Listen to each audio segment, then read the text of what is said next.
अस्सलाम वालेकुम रहमतुल्लाहि व बरकातुहू। वालेकुम अस्सलाम व रहमतुल्लाहि व बरकातुहू। जय भीम।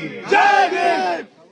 भाइयों, आज हम यहाँ पे मुर्तिजापुर नगर परिषद के इलेक्शन में और मैं ये मानता हूँ कि ये इलेक्शन हम सब के लिए बहुत महत्वपूर्ण इलेक्शन है, क्योंकि हमारी शहर की, हमारे मोहल्ले की, हमारी बस्ती की, हमारी गली की जो समस्या है वो समस्या हल करने का ये हमारे सामने एक महत्वपूर्ण और इम्पोर्टेंट इलेक्शन है।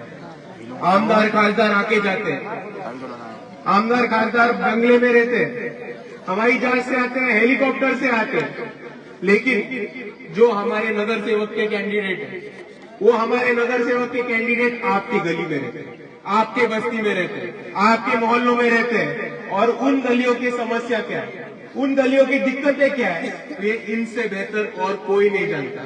और इसीलिए इन समस्याओं को हल कैसे निकालना, इन समस्याओं को दूर कैसे करना और आप सबकी मदद कैसे करना, ये हमारे नगर सेवकों से अच्छा और किसी को नहीं आता। ये बात मैं आप सभी को बताना चाहता हूँ और उसी बात में आप सभी को बोलना चाहता हूँ कि हम मुर्तिजापुर की हालत देखें तो आज तक मुर्तिजापुर में ऐसे बहुत सारे काम है जो अभी तक पूरे हो नहीं पाए, और बहुत से ऐसी चीजें थी जो यहाँ के सत्ताधारियों ने, यहाँ सरकार नहीं करनी चाहिए, लेकिन आज तक वो काम किसी ने।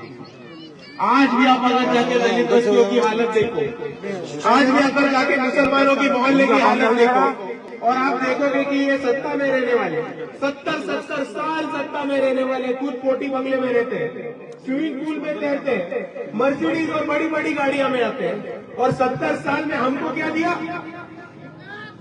छोटी छोटी गलियां और गंदी गंदी नालियां। यही हालत तोड़ के करके रखी है हमारी दलित बस्तियों की और मुसलमान की मोहल्लों की। और अगर हमको हमारी बस्तियों की, हमारी मोहल्लों की हालत बदलनी है तो हमको किसी भी हालत पर वंचित बहुजन आघाड़ी की सरकार मुर्तिजापुर में बिठानी होगी। और आप मुर्तिजापुर की चीजें जान के देखो, आप खोजोगे तो आपको पता चलेगा कि जल जीवन मिशन के अंतर्गत 5 करोड़ से ज्यादा पैसा हमारे मुर्तिजापुर में आया था, लेकिन आज तक लोगों के घर में नल नहीं है और नल में पानी नहीं है हालत है। तो फिर ये 5 करोड़ जो मुर्तिजापुर के पानी के लिए आया वो गया कहाँ पे? यहाँ के सत्ताधारियों ने खुद के पॉकेट में डाल दिया और बचा कुचा पैसा उनके चेले चपाटों को और उनके कार्यकर्ताओं को ठेके देने में दे दिया। अंडरग्राउंड ड्रेनेज, यहाँ की नालियों की समस्या दूर करने के लिए अंडरग्राउंड ड्रेनेज का वादा किया था, लेकिन आज तक हमारी मुर्तिजापुर की नालियों की हालत वैसी की वैसी है। जगह जगह पे रास्ते खोद के रखे नालियां डालने के लिए, अंडरग्राउंड ड्रेनेज डालने के लिए, लेकिन एक भी अंडरग्राउंड ड्रेनेज आज मुर्तिजापुर में डाला नहीं गया। ये हालत है और इसीलिए मैं आप सभी को वादा करता हूँ, जब वंचित बहुजन आघाड़ी चुन के आएगी और इमरान भाई नगर अध्यक्ष बनेंगे तो मुर्तिजापुर की नालियों की समस्या का हल वंचित बहुजन आघाड़ी जरूर निकालेगी। मैं आप सभी से वादा करता हूँ। दूसरी तरफ आपने देखा होगा शकुंतला एक्सप्रेस जो जाती थी वो ट्रेन बंद कर दी, वो ट्रेन की जगह दूसरी कोई ट्रेन चालू करनी थी, लेकिन वो ट्रेन भी चालू नहीं कर दी।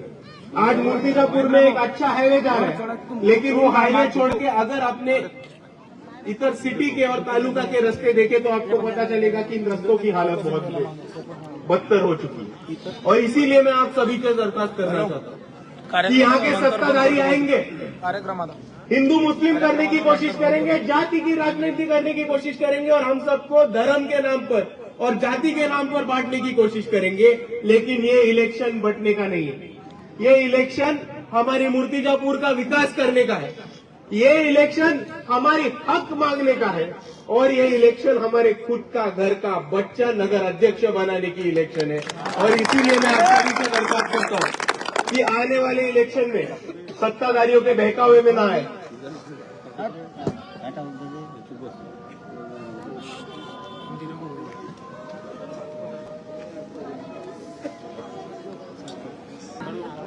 शुरू करें तो मैं आप सभी को यही बताना चाहता हूं कि ये इलेक्शन हिंदू मुस्लिम जाति पाति, ये जो अपोजिशन का एजेंडा है, ये जो भाजपा वालों का एजेंडा है, आरएसएस का एजेंडा है, आधे चड्डी वालों का एजेंडा है, ये एजेंडे में आपको इस इलेक्शन में फंसना नहीं है, ये आप सभी को जान लेना होगा, क्योंकि हमारे सामने मुद्दे बहुत है, मुद्दे मसाइल बहुत है, और वो मुद्दे मसाइल छुड़ाने वाला हमको आज नगर अध्यक्ष पद पे बिठाना है, और उस चीज की आज ये महत्वपूर्ण इलेक्शन है।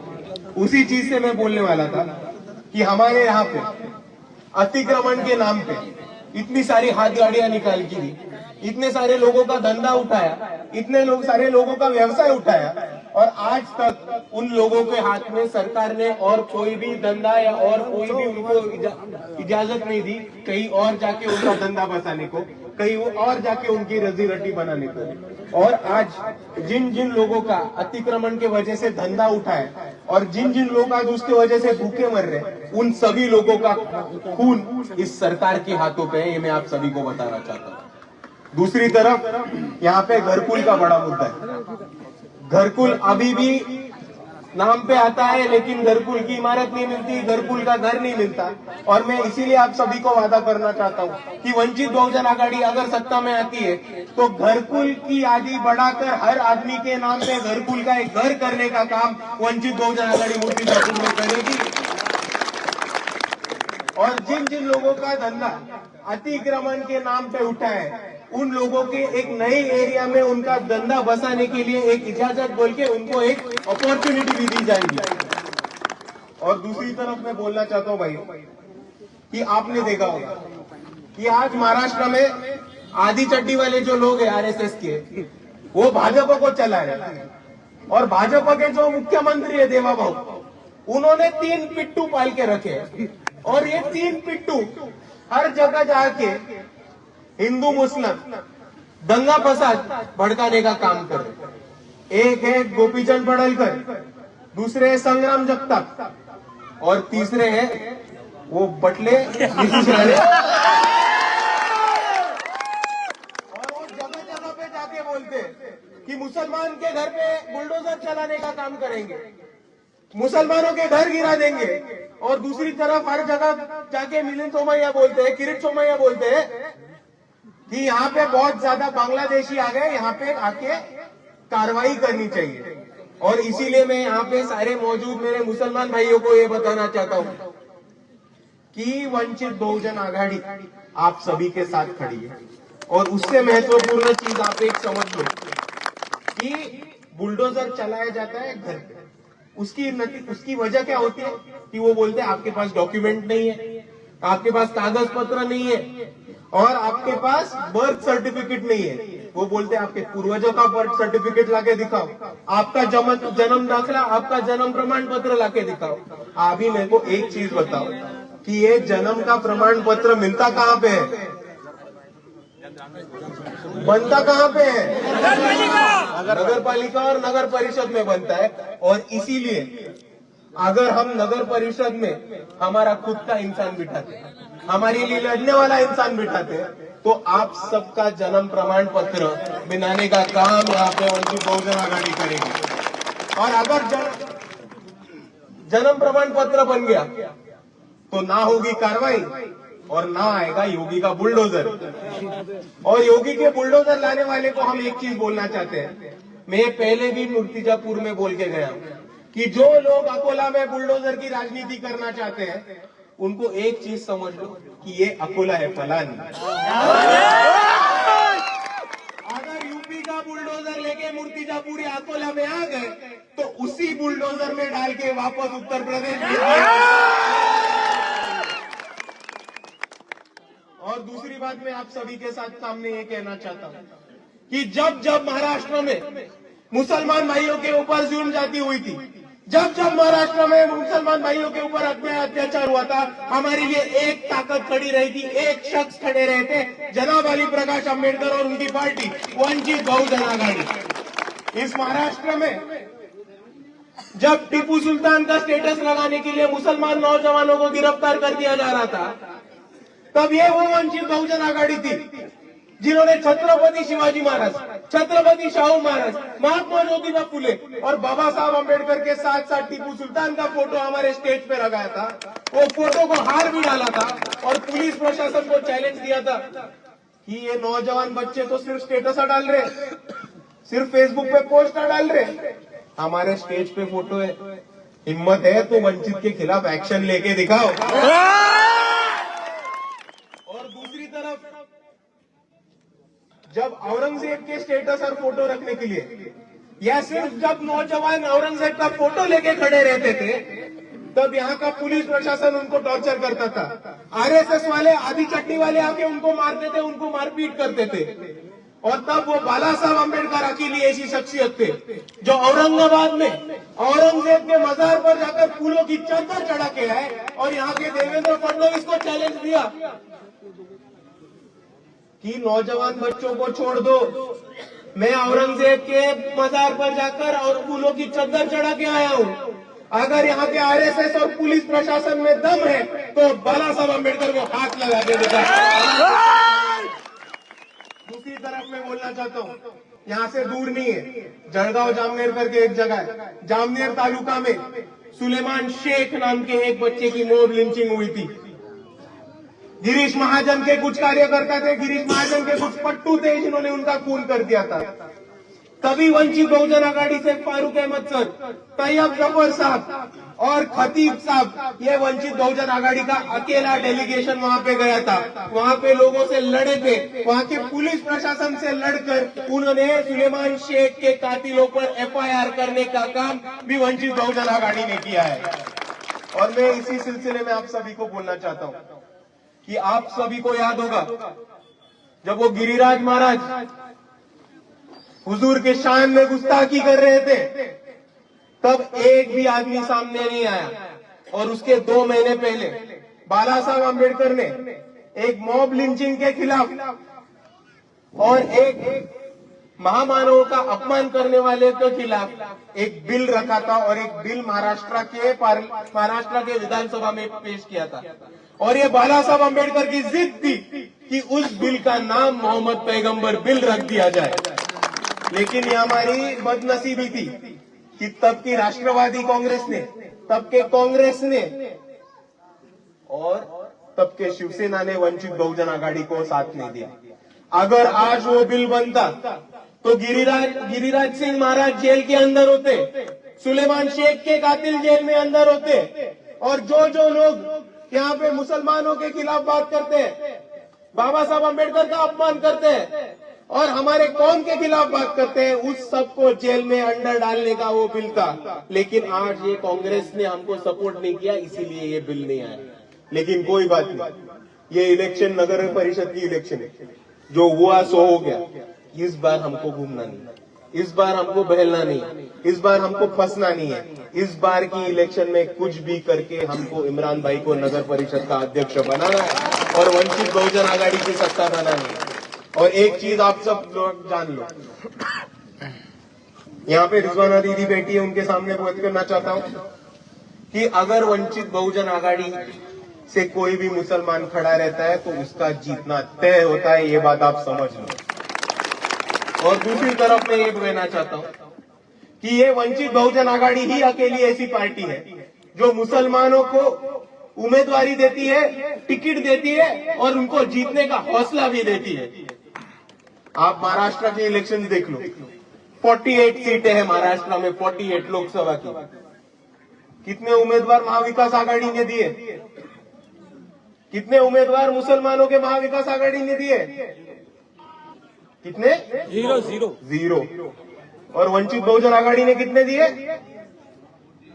8 उम्मीदवार मुसलमान समाज से लोकसभा के लिए वंचित बहुजन आघाड़ी से खड़े थे।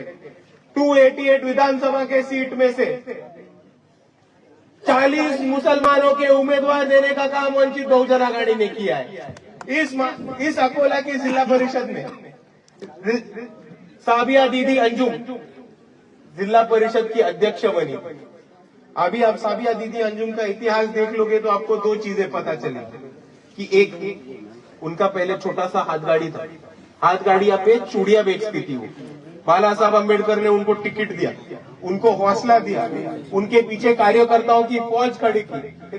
साबिया दीदी अंजुम ये जिला परिषद की सीट जीत के आई और फिर बाला साहब अम्बेडकर ने उनको जिला परिषद का अध्यक्ष भी बनाया। और आज तक महाराष्ट्र के इतिहास में साबिया दीदी अंजुम ये पहली और अकेली मुसलमान महिला है जो जिला परिषद की अध्यक्ष बनी थी, लाल दिए के गाड़ी में घूमी थी और राज्य मंत्री का दर्जा लेके घूमी थी। ये ताकत वंचित बहुजन आघाड़ी मुसलमानों के साथ खड़ी रहती है तो पैदा होती है। और मैं इसीलिए बोलना चाहता हूँ कि बाला साहब अम्बेडकर सिर्फ मुसलमानों को टिकट देने का काम नहीं करते। बाला साहब अम्बेडकर टिकट देने के साथ उनको वोट देने का काम और उनको जिताने का काम भी जरूर करते हैं। और यही बात आपको 2024 और 2019 की इलेक्शन होगी तब आपको पता चलेगा। 2019 में कांग्रेस से कौन खड़े थे? हिदायत पटेल साहब। कितने वोट मिले उनको? कितने वोट मिले उनको? 2,38,000 बराबर। अभी मेरे को एक बोलो, हाँ, मुसलमान लोकसभा के लिए खड़े थे, पूरी कौम ने, हम सब ने, आप सब ने हिदायत साहब को वोटिंग किया कि नहीं किया? किया। उसकी बाद 2024 में यहां से अभय दादा पाटिल खड़े थे। कितना वोट मिला कांग्रेस को? 4,20,000। अभी आप मेरे को बोलो, थोड़ा सोच समझ के बोलो कि हिदायत साहब जब खड़े रहते तभी 2,80,000 के ऊपर, कभी 2,50,000 के ऊपर कभी जाती नहीं कांग्रेस। अचानक अभय दादा पाटिल खड़े रह गए तो 4,20,000 वोट कहां से आ गए? कहां से आ गए? इसका मतलब है कि कांग्रेस के जो गैर मुसलमान पदाधिकारी, कांग्रेस के जो गैर मुसलमान पदाधिकारी है, उन्होंने भी हिदायत पटेल साहब को वोट नहीं किया था। और जब अभय दादा पाटिल खड़े थे तो कांग्रेस को हमारे मुसलमान भाइयों ने वोट भी किया था, लेकिन इतर वोट भी उनको लेना हासिल हुआ। इसका मतलब क्या होता है? इसका मतलब इतना ही होता है कि कांग्रेस के पास आज मुसलमानों को जिताने की ताकत नहीं, क्योंकि जब हिदायत साहब खड़े होते हैं वो 2,50,000 के ऊपर कभी नहीं जाते। 2019 में नहीं गए और उसके पहले 2014 में भी नहीं गए। लेकिन अभय दादा पाटिल जब खड़े होते वो सीधा 4,20,000 से चालू होते। भाई एक पटेल है एक पाटिल है, इतना ज्यादा भी फर्क नहीं है। लेकिन कांग्रेस के जहन में जो मुसलमानों के लिए नफरत भरी है वो उन 2 लाख वोटों में साफ साफ दिखाई दे रही है। और 2 लाख वोट कोई छोटा मोटा आंकड़ा नहीं है भाईजान, को समझ लेना आप। अगर 2 लाख कांग्रेसी एक मुसलमान के कांग्रेस के उम्मीदवार को वोट नहीं देना चाहते तो आप समझ लो उनका क्या कहना है और उनका क्या बोलना है। और दूसरी तरफ ये वंचित बहुजन आघाड़ी है, जिन्होंने महाराष्ट्र के इतिहास में अगर पहला मुसलमान खासदार चुनाने का काम किया हो तो औरंगाबाद से वो वंचित बहुजन आघाड़ी ने चुना के काम किया है। इस इलेक्शन में 2024 के वंचित बहुजन आघाड़ी से खतीब साहब खड़े थे, बालापुर कॉन्स्टिट्यूंसी थोड़े से फर्क से रह गए। और इस नगर परिषद नगर पालिका के इलेक्शन में वंचित बहुजन आघाड़ी से बालापुर में, बार्शी टाकड़ी में और मूर्तिजापुर में एक मुसलमान को उम्मीदवारी देने का काम किया है और नगर परिषद के अध्यक्ष का टिकट एक मुसलमान को देने का काम किया है। और मैं इसीलिए आप सभी से दरख्वास्त करना चाहता हूँ, मैं इसीलिए आप सभी से गुजारिश करना चाहता हूँ कि आज वंचित बहुजन आघाड़ी के उम्मीदवार खड़े हैं, वो जीतने के पोजीशन में है, रेस में सबसे आगे चल रहे हैं। अभी उनको सिर्फ मदद चाहिए तो आपकी। आज की हमारे इस सभा के बाद उनकी जीत ये निश्चित हो गई है, उनकी जीत ये तय हो गई है। उनके सर पर जीत का सेहरा पहनाने का काम सिर्फ आप लोगों का बाकी है। और इसीलिए मैं आप सभी से दरख्वास्त करना चाहता हूँ कि वंचित बहुजन आघाड़ी से नगर अध्यक्ष पद के लिए और नगर सेवक पद के लिए उम्मीदवार खड़े हैं, आप सभी उनको ज्यादा से ज्यादा वोटों से जिताइए।